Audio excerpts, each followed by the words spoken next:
Hey, a big night of high school football, and it's time for 7 in the Zone. Our team taking you to games all around the area. Let's start the night off with Brad Galley. Hey, Brad. Playoffs are on the mind, Stephen and Carolyn, of so many teams. Almont and Agonac called for us to come to their game this week, a battle of unbeatens. 2 6-0 teams and garnering over 10,000 votes in our Leo's Coney Island High School Game of the Week. Almont strikes first in this one. Boyd Glenn goes 2 yards with a nice catch there up the middle for the score, but Agonac would respond. This game back and forth, 2 people and 2 teams that do not like each other. The pitch, the rumble in, and all of a sudden Almont's making it a ball game. We've got a 7-7 score, but fourth quarter, A.J. Garshot finding Owen Katz, 24-yard touchdown. What a wild play. Muskrat defense coming up big too, recovering that fumble in the end zone to go back in front, but in the fourth, more from the Muskrats. Joe McKee puts it away, coming right at us.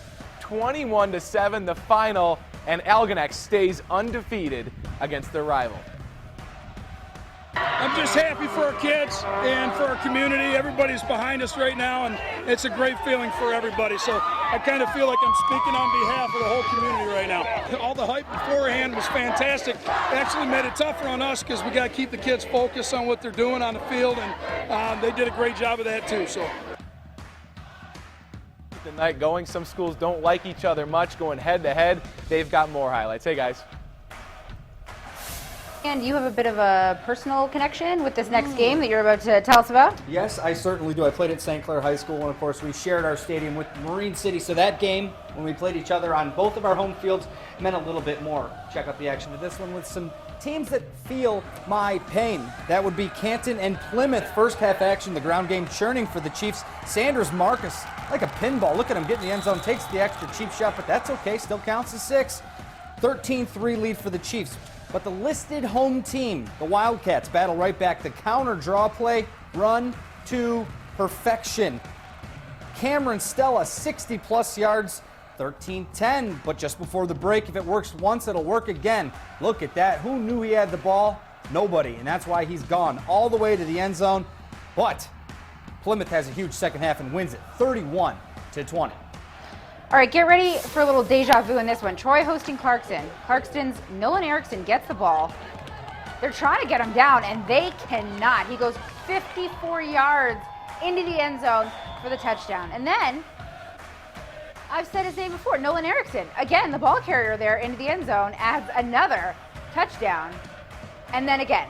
No, you don't say. I don't say. I do say. You do say. That's Erickson again. He goes 12 yards for the score, and then Erickson. No. That guy? He gets the call one last time. Easy, 39 baby. 39 yards. It's, you know, they're not going to catch him. They keep trying, though. I'll give them that. Clarkston goes on to beat Troy 42-0. Coming up later, Farmington Hills Harrison tries to lock up a playoff spot for the 7th straight year. Featured one spectacular catch for Brad. We'll have that one for you in a bit.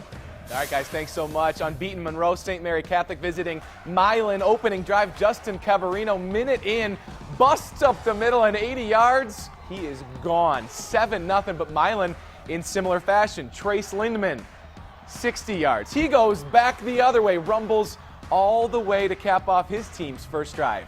Neck and neck early going. St. Mary's pulling away later. Carabino working his way in for the 6-yard score. Had to earn that one. He goes in, and they go up to win 41-14 and wrap up the Huron League title. Well, tonight they sent me to my alma mater. Not the greatest season for Brother Rice. That catch was nice, but they're trying to play spoiler tonight against Country Day. We are back with more 7 in the Zone high school football next, right here on 7. Welcome back to 7 in the Zone. Brother Rice in the middle of a down year. Tonight, trying to play spoiler to Country Day. DCD only needs 1 win to clinch a playoff spot. Country Day already up 14-6 at the half. Third quarter, Rice's John Tracy swarmed all night, fumbles, and Country Day recovers. So they're trying to go up 2 scores. Steve Mann scrambling one way, turns back the other way, looking for anybody to the back of the end zone. The ball finally goes. Picked off Jeff Timko. So it's still 14-6 Country Day. 11 seconds left. Rice has one last shot on 4th down and one last prayer. The ball is up and it goes down. No good. Country Day hangs on and clinches a playoff spot. 14-6 winners. Justin Casey with more. Hey, Brad, you know you're a legend in the area when you have a bobblehead made of you. Farmington Hills Harrison head coach John Harrington does. We'll get to those highlights in a minute, but first we're going to go to Detroit Catholic Central. They're hosting Orchard Lake.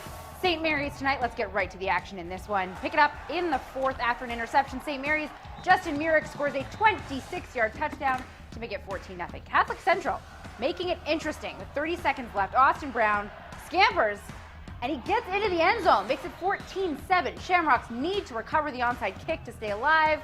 Whoa! But St. Mary's is all over it. Eaglets hang on to win 14-7 to grab a spot in the Prep Bowl coming up in a couple weeks. As I mentioned, Farmington Hills Harrison on the road at Harrison High.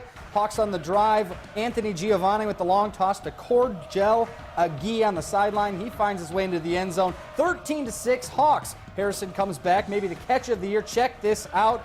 A prayer is answered right there, turning around, spinning around. Oh, yes, that's very good, but they missed the extra point. So one more chance for Harrison. The halfback pass, ooh, just a little too high. He's trying. Harrison holds on 13-12. Great action this weekend, Brad. No doubt. Casey, Justin, thanks so much. Coming up next, Mike Babcock was the story coming in, but Jeff Blashill and his team win the night.